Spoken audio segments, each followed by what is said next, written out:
Welcome to the FMCG Guys, the podcast that dives into the innovation, strategy, and trends shaping consumer goods and retail in Europe and beyond.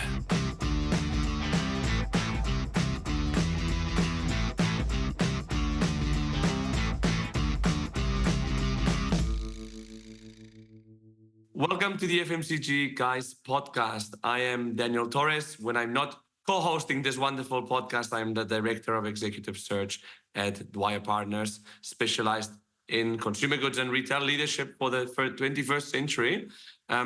If this is the first time you connect to this podcast, here we speak with the top voices and luminaries in consumer goods and retail, primarily in Europe, but sometimes we go beyond that to the likes of Latin America or Asia, for instance. If you are interested in hearing more about the omni-channel FMCG world in North America, for example, we recommend you tune into our sister podcast, the CPG Guys. They've been covering the top voices like we do in the US primarily, and Shri, Brian, and Peter deliver amazing content also on a daily basis on their LinkedIn page and on a bi-weekly basis on their podcast. So let's go into the episode today. Before we go into our guest, let me introduce you our co-host, Christine Nicolau from Coca-Cola. How are you? Hi, Daniel. I'm doing really well. It's a national holiday today in Greece, so lots of food planned. So it's always a good way to start the day. And what better plan on a holiday to be on the FMCG Guys podcast? Eh? Like what more could you ask for on a free day? Exactly. A little bit more of Daniel in my day to make it better. Exactly. Daniel means party. We all know that. So we are accompanied by someone that I think we're both excited to talk about, because we'll talk a lot about the digital world, specifically in apparel. So our guest today is the Chief Digital Officer at the Bata Group. And his name is Graell, joining us from Switzerland. Hi, Roger. How are you? Hello, good morning, and thanks for hosting me here. It's a pleasure to be here today. No, it was long overdue since we caught up last year at Shop Talk. So I'm glad we landed you on the podcast finally. Yeah, me too. You know, I was following your podcast as a listener for many months. Now I'm glad to be here, part of it. Fantastic. So the audience gets a bit acquainted with you, Roger. Can you tell us about your current role at Bata and what your responsibility is? Yeah, so basically I'm the Chief Digital Officer now at the Bata Group.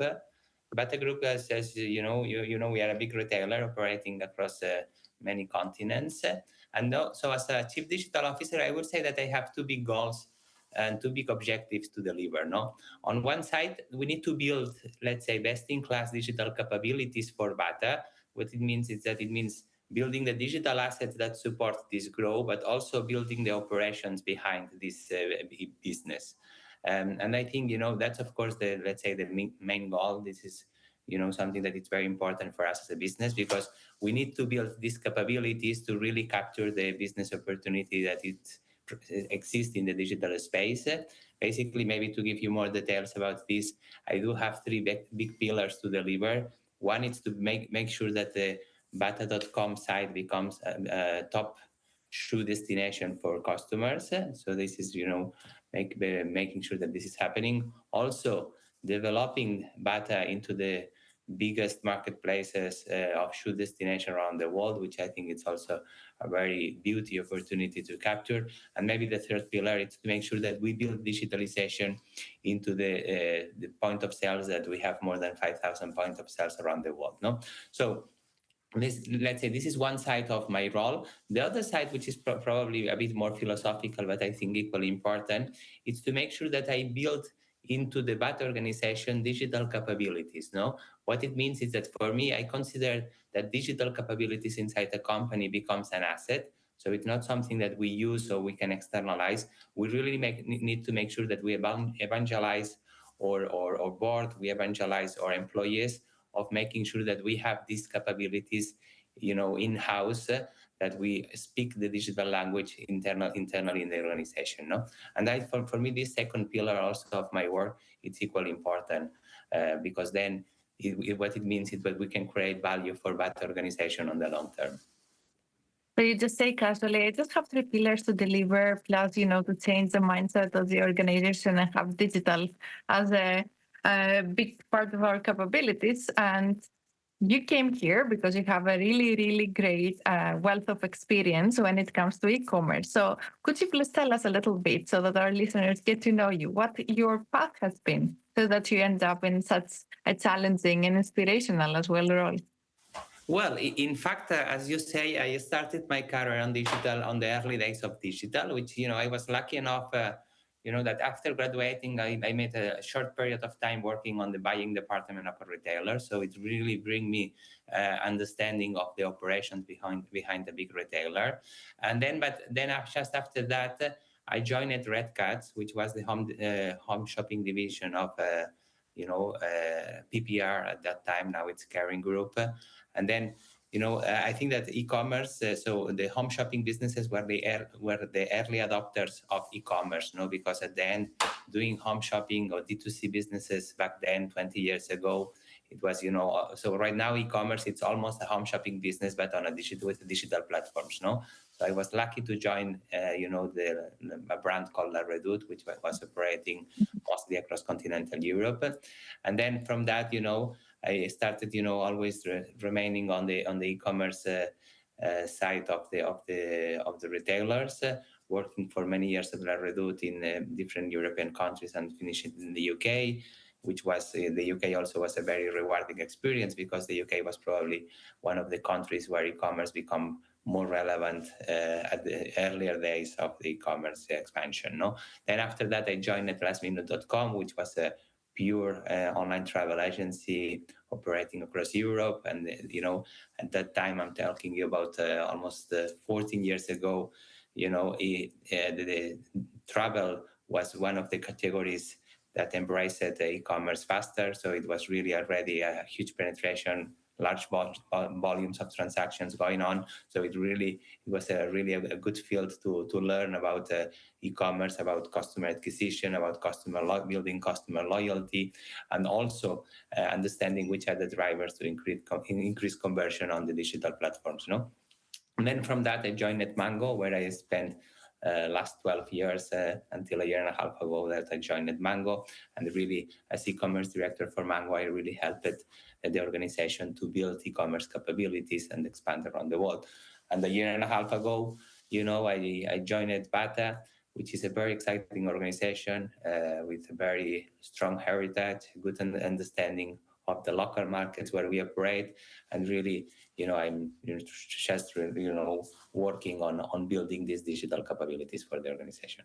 Yeah, and you are referring to the heritage of the brand, which is something that, I was familiar with Bata, but I remember when I learned about the heritage of the brand, it's pretty fascinating, because obviously it's a well-established company now and it's well-known, but if you look a few decades ago, it was actually one of the largest consumer goods or one of the largest companies in the world, right? Maybe, can you tell us a bit about that? Because I think it's a great story. Yeah, so Bata, it's indeed a very innovative company. What I loved from Bata is that we have a very large footprint across different regions.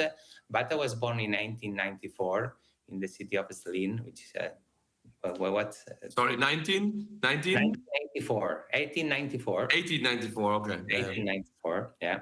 And then the city of Slin, which, it was not Czechoslovakia, I think. It was, the country before Czechoslovakia.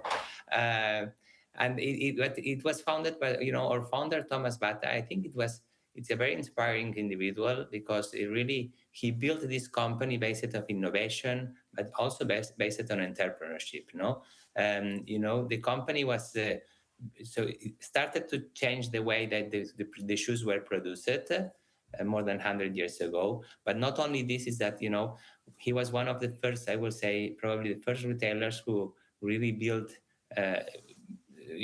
think about getting international very quickly, And I can tell you, for example, by 1930, the company was already present in more than 30 countries worldwide, So really, I think it was an inspiration, and this is still an inspiration for the people that work in this organization to really always, understanding that everything is possible, that we need to make things happen internally, And I think this entrepreneurship spirit that our founder,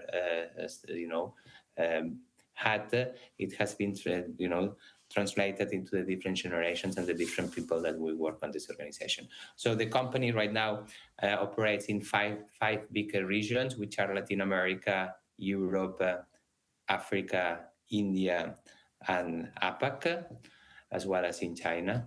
And this is really the setup we have. And I think that the uniqueness of Bata is that we are a very global company, but in every country where we operate, we are very local because we have been there for many years, but we also have local teams in every single country where we operate. So we really have a deep understanding of our customer needs. We really personalize the product we do to make sure that these needs are achieved. And I think this is, very, very exciting. And then on top of this, if you allow me to say, I think we have something very unique at Bata, which we have, a vision to build a sustainable future in three different pillars, which are people, profit, and planet. And probably the big surprise that I got when I joined Bata a bit more than a year ago, is that Bata is a company that have these three principles very clear. Of course, we focus on profit because we want to lead the market where we operate, but we also care a lot about people. So, and when I say people, it's that we really want to have a good impact with all the society and all the people that we interact with. It can be internal employees, but also the communities where we operate. And I'm very proud of this. When you are, into the organization and you see that we really care about the communities, we really make things to create positive impact in the, in the areas where our factories are, where our offices are, and then you see that, there is always a payback on the actions we do.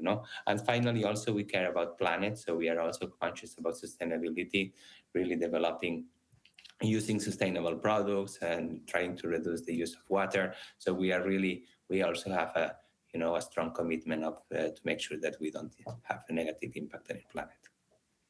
Thank you for sharing, Roger. Personally, I was not that much familiar. I mean, I was familiar with the brand, but not with the story. And it's really inspiring when you see like a very strong founder story, which is also the key difference now in some of the startups even that come to thrive, right? When you've got like this strong heritage and purpose behind it, together with a really large footprint. And I understand that having this local relevance to your consumers when your footprint is getting so big, it's always a challenge. And then to have also these very, very clear priorities when it comes to sustainability. I want to ask you from the business point of view now, what's kind of like the channel split that you have? Because you came in to work on e-commerce. So what's the state right now? So basically, I would say that we have four big channels that we operate. The most relevant one is what we call the direct operative stores. We have more than 5,000 point of sales direct operative stores around the world. And this is a channel that has been there almost from the beginning, and it's pretty strong. Then on top of this, we also, we also operate franchises business in certain markets, both in the markets where we have direct operated stores, but also in markets that are fully franchises. So we operate a large network of the franchise, but then we are also we do have some wholesale activities. So it's not large, but it's growing. And then on top of this, of course, we have a digital business that it's growing also. And yeah, the digital business is basically a way of complementing the digital, the direct operated stores. But for us, despite being the chief digital officer myself, I don't like to talk about channels too much. No, I think that as a company, we need to make sure that we increase our business across the single point of sale we can have. I like to call it point of sales because at the end, I think every interaction with our customers becomes a point of sale. It can be physical store, it can be digital, it can be also wholesale activities, and it can also be through a third party that can run the store in our behalf. So and I think this is the mindset that I like to have when we talk about our business.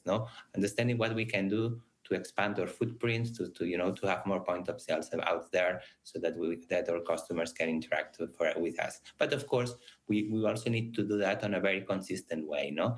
And I think when people think about omni-channel, for me, omni-channel it really means creating a consistent customer experience across different point of sales, no? And this is why of course that our customers interact online and offline, and offline from offline to online, but the other way around also, no? And I think this having this real omni-channel mindset, making sure that we don't talk too much about channels, but we talk about customers, is what really I think makes us pretty, this is the way we have to look at the business. I guess at the end of the day, it's about a seamless shopper journey, right? So they start from point A, they want to go to point B, they will go through different channels, different interaction points with the brands, and they do expect the same level of experience as they would have in interacting in a physical store or going online and searching through your social media. And Rosario, you joined around a year ago. What was the state then and of the digital part, and what is it now? Have you seen anything shifting or changing? Well, I mean, I think the e-commerce, it's always a journey. What I can share with you is that I think that Bata did some, many good things before I joined it. On one side, Bata was able to, during the pandemic, as in many markets where we operate, e-commerce was not very relevant back then, because we are, very relevant in countries like Pakistan, Bangladesh, Africa, but also Latin America. No, so that at that point, I think the company was very agile in order to build local e-commerce capabilities to serve our customers during pandemic. No, and in order to do that, the fast way to do it, this was to really build local digital capabilities. No, so then when I joined it, some of these local capabilities were there that were created specifically to serve our customers during pandemic. So the first, let's say, big project that I built internally is to, rather than building local sites and the local digital assets, we created a global digital hub where we can really create the best-in-class and the winning digital product for the Bata organization. No, that was the let's say the step number one on this journey, and now we created this digital hub where we have the digital capabilities in-house. It's based out of Italy because it's in the middle of the world, so time zones-wise, it makes more convenient to be based in Italy.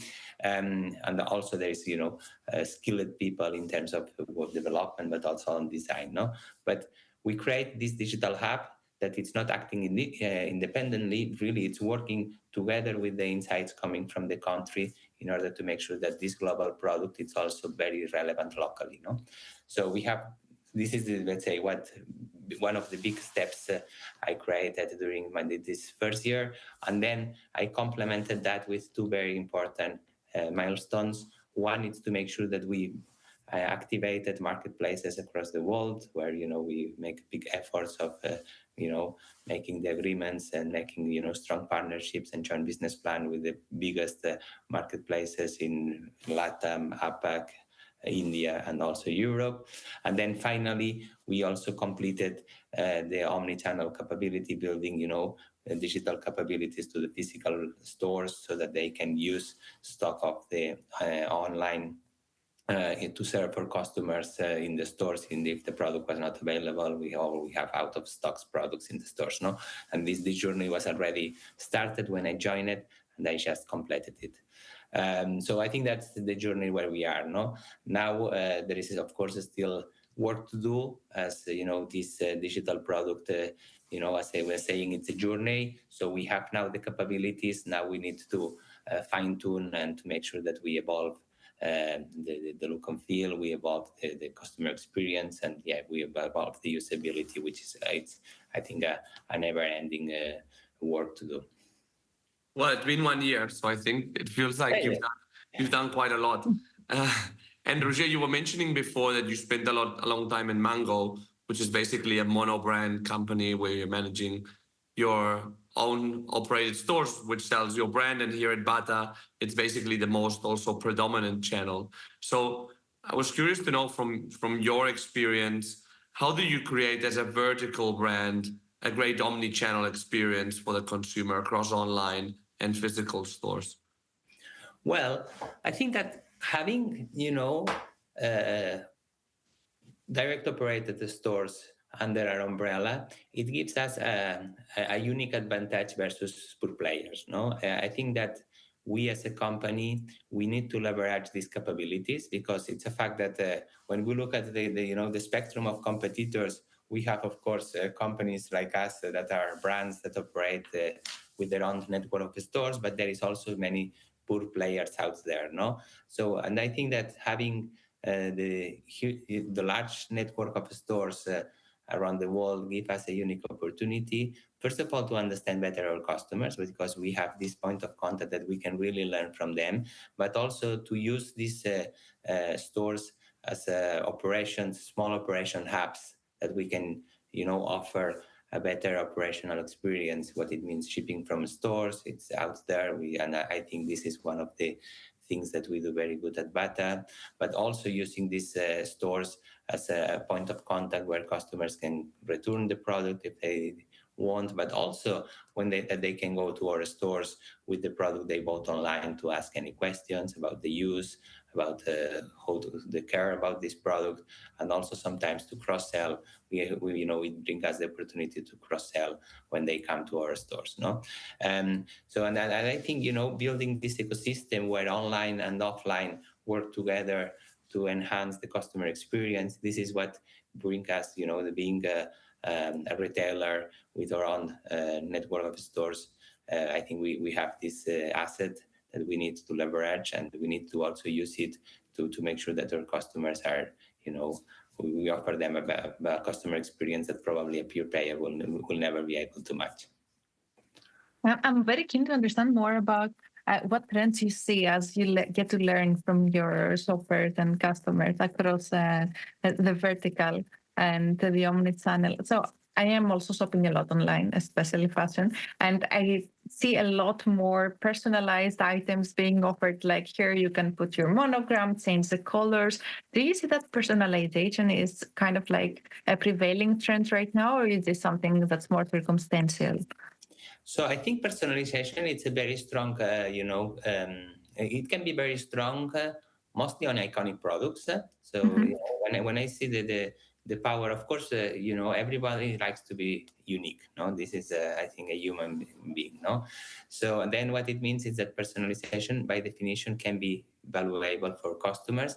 But it's true that I think when we look into the apparel or shoe industry, I think it becomes very relevant when the product you are trying to personalize, it's pretty iconic, that you can really get this iconic product on a very personalized way. So that's what I always say, that the user cases needs to be understood product per product. No, there is no lentils for all receipt.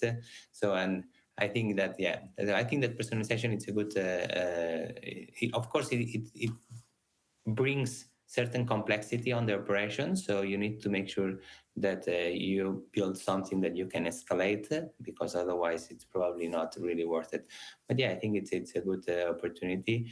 To be honest, also ourselves, we have tried some personalization products in physical stores. For example, in certain countries, you can personalize the shoes. You can. Then there is people that can also design some some personalized icons into your shoes. So I think that the solution is there. Then of course you need to see how relevant it is for your business in terms of revenue. What about AR, augmented reality, and other technologies? So I think that artificial, augmented reality, and in general the technology, I think it's interesting when it adds value to your customers. No, I think that the technology by technology, it's useless. But if you are able to bring value to your customers using some technology, then this is when you have to use it. No, and then again, no, I think you need to use to look at user case by user case to understand what you can do. So for me, the question is not how I can use certain technology. For me, the question starts by the customer. Know what I can do to improve my customer experience, and then if the technology is the solution, then definitely we need to use it. So I have seen some good examples of augmented reality. For example, I always say this IKEA Mhm. solution or Sephora solution that they help you to understand the makeup, how it looks like. But and then in the shoe industry also we tested it in India to see the augmented reality on the shoes. And then we found that the adoption was not huge. Then here is sometimes the product is good, sometimes the product can add value, but the adoption it's failing. So that's why I think there is two steps. One is the making sure that the product, the solution adds value. The other step, which is also equally important, is to make sure that the customers are adopting this technology. Because we have seen, for example, the Tesla case. There used to be some electric cars before Tesla, but the adoption was not there. And of course something happened. Maybe the product was better, maybe the time was on a better time. So when everything matched, it's when really the success becomes. And I think that on the technology, it's a bit the same. We need, of course, as a digital owners, we need to track very closely, and this is why I like to meet with the with the startups. I like to meet with a lot of companies that are making really innovation into digital. So because at certain point we can use them to create value for our customers. And we sit here and we talk about, how we're going to bring more value to our customers and stuff about technology, personalization. And at the same time, there are huge fast fashion companies that are just, riding on trends. And you can see things like platforms like Sane, where you see one day something going viral on TikTok, the next day it being already in production and delivered to customers.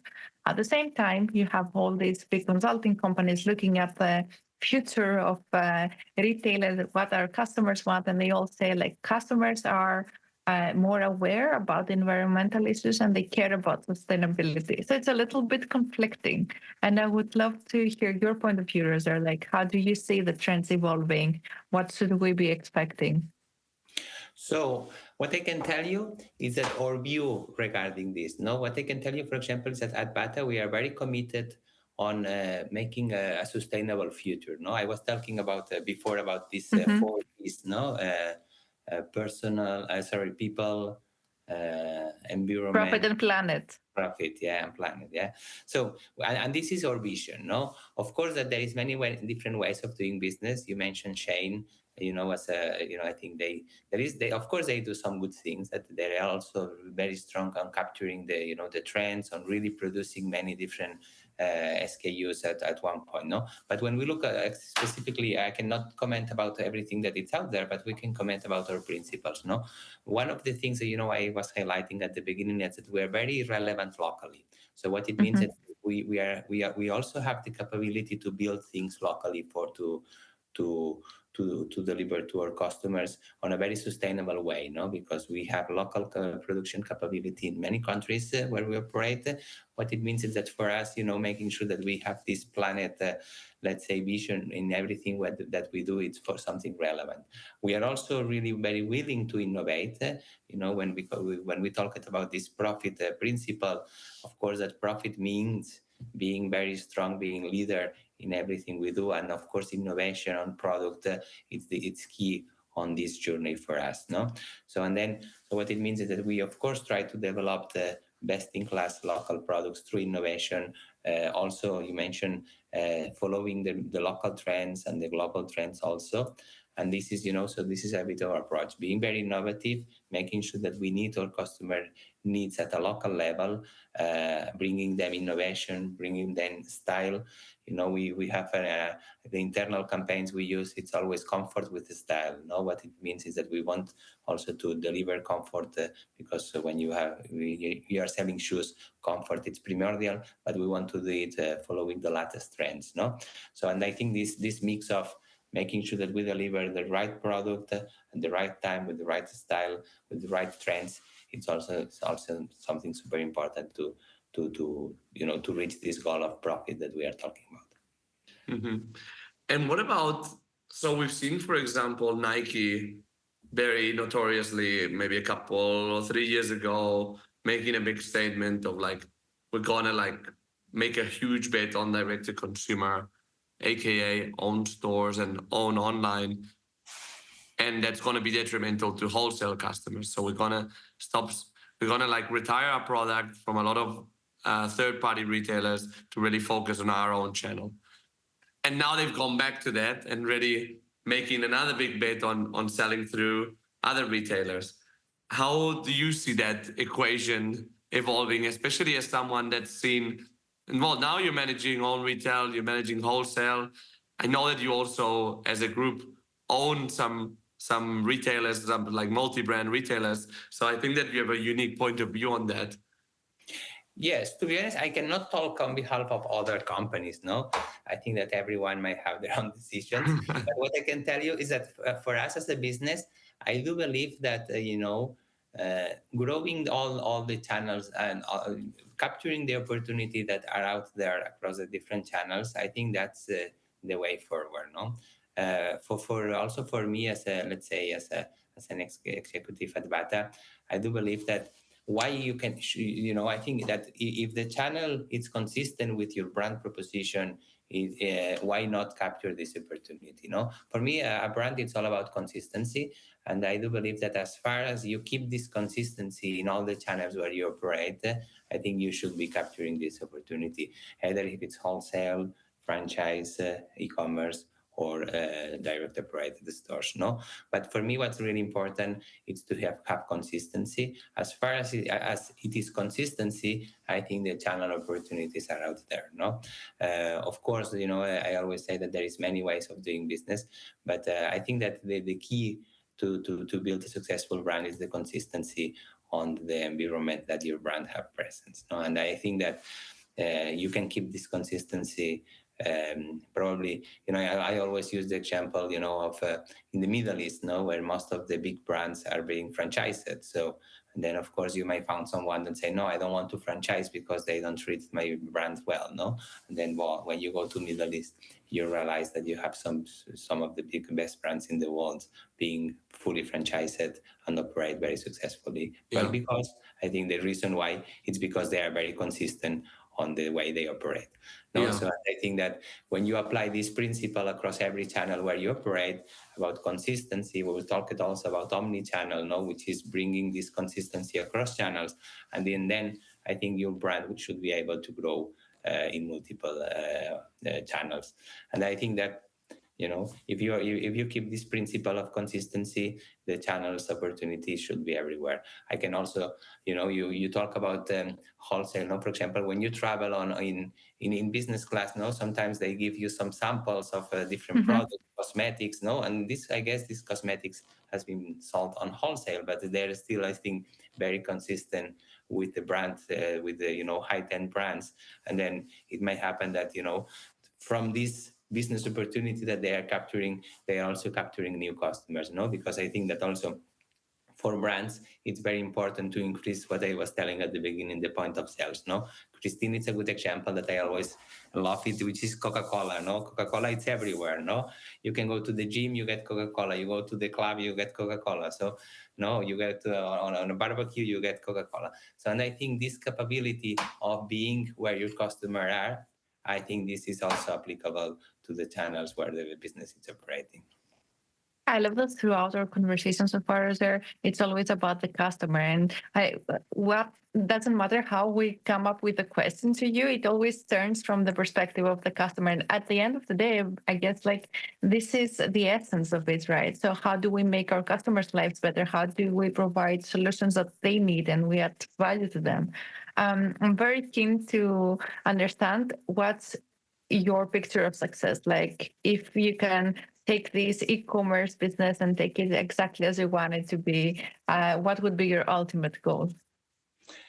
Oh, yes. For me, I will say that the digital it's more a journey than something than a race. So I think on a race you have a goal, which is finishing with certain time. I think in digital it's more a journey. What it means is that it's evolving. So that's why I think it's hard to say, okay, which is the ultimate goal, because the ultimate goal it's just a stop in the journey, because otherwise everything will be done, and I will not be needed anymore. No, so.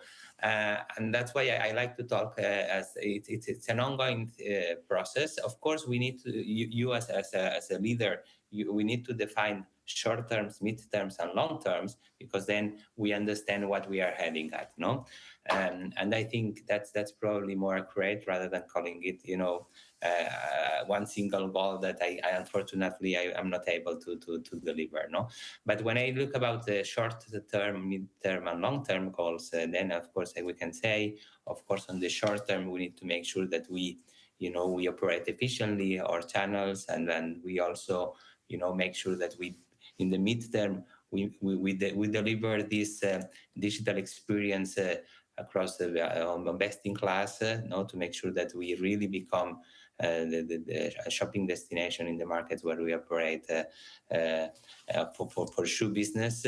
And then on the long term, make sure that these digital capabilities are spread across the organization, and that we as a company, we are able to drive this digital journey in-house efficiently. And I think this is probably some short, mid, and long-term objectives to achieve. But again, despite this being achieved, I think everything will be still to explore in the future, because there is new opportunities will rise every day. Yeah, and it's interesting, like the long-term goal of really helping the company embrace digital and change the ways of working. That is arguably the most important part, and also the most tough part, and the least sexy part, if you like, and the one with less tangible results. No, but it's super critical, I think, for the company's long-term success. Yes, well, aligned with it, I will say at some point the chief digital officer role will disappear, because everyone in the organization will become so digital, or at least digital will be also part of their way of operating. That at some point, the role will be a bit dilute. But I think when this is happening, it's a good stuff. It's a good thing that it means that we are moving into the right direction. No, as soon as also probably what I can tell also from my point of view is that as the e-commerce evolve internally into one organization, some of the functions that are part of the digital function are being integrated into the different functions. It can be operations, it can be customer service, it can be more marketing, it can be HR. So really, I would say as we evolve, the organization is really integrating some of these digital functions into their day-to-day, and then that's a good thing. So then we become a pure strategist, which is good. Yeah, it's also good. Yeah, and also like a futurologist in some way. And actually, ironically, now talking not so much about the future, but the past. Roger, if you were to go back to the very beginning of your career, and obviously you've done a lot of things in your career, from being there in the early days of e-commerce. I love the lastminute.com experience, because that's really a reference. I mean, for me, it's a company that I've seen all my life. And I remember when I was very innovative at that point, then building e-commerce at Mango, now changing and evolving e-commerce at Bata. Anyway, with all the experience that you've had, if you had to go back to your younger self and give yourself just one piece of advice, what would that be? I will say, I will probably give two advice. No, one it's which is very Bata. Let's say learn it at Bata. It comes from one of the sentences that stands here in the corridor of our building. No, and it comes from our founder himself, which he says that don't say that you cannot do things. Just say that you don't know how to do it yet. No. And I think these capabilities of really making sure that everything is possible, you really need to find a way to do it. I think this is really an important mindset that the young generations needs to have, because there is so many things to do. It's just a matter of really willing to make it happen. And that's probably the first, not advice, but the first thought that I would like to share with the youngest. And the second one, it's more digital oriented, but I think it's equally important, is that I really will encourage them to work on digital. Because despite the fact that there is certain organizations that where digital starts to become relevant right now, I do really believe that on the digital journey there is still more to come, far more to come. So I think that the there is a world of opportunities that will be happening, that will be opening in the coming years. We are now all seeing the power of artificial intelligence to make automate processes, or to operate better many of the things, from distribution to Christine was talking about personalization, how you can really create a better sorting of products to show to your customers. So there is really a lot of technology and a lot of development on the digital space is still to come, still to that will help us to go up to the next level on the digital experience and the digital business itself. No, so yeah, or maybe to mention a couple of more. I really like this the products that we are all using that bring that comes to us with e-commerce capabilities. No, for example, the cars. No, when you are now driving many cars, you can buy things. You can buy a remote control for your parking on a Tesla car. You can buy some extra premium things on a BMW. But it's not only happening on car in the automotive industry. It's also happening in fridges, in televisions. So really, I think that the e-commerce through devices and through products that we use, it is still to come. It's not really happening right now at the scale, no? So, then, my advice to the young generation will be, so digital, it's super fun, it's evolving, it's changing. So, and there is still, we are still in the early days of this journey. So why not embrace it?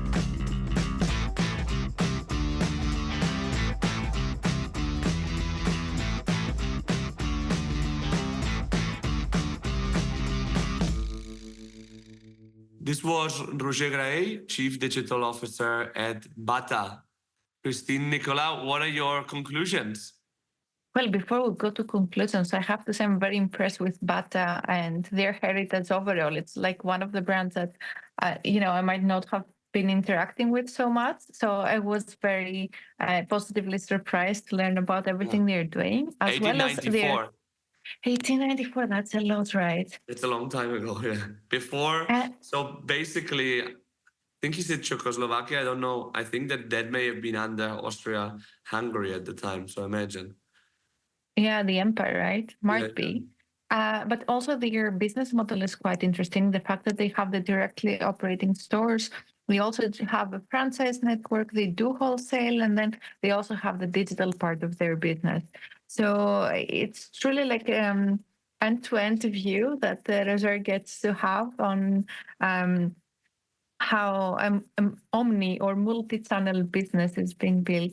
And I actually loved his approach. So it wasn't just, here's my agenda, I need to grow digital and we're going to do 1, 2, 3, but it was rather, how do we bring more value to the customers, and how do we increase our points of sale across channels? Yeah. And I think one of the things he mentioned and was kind of like persistent on was consistency.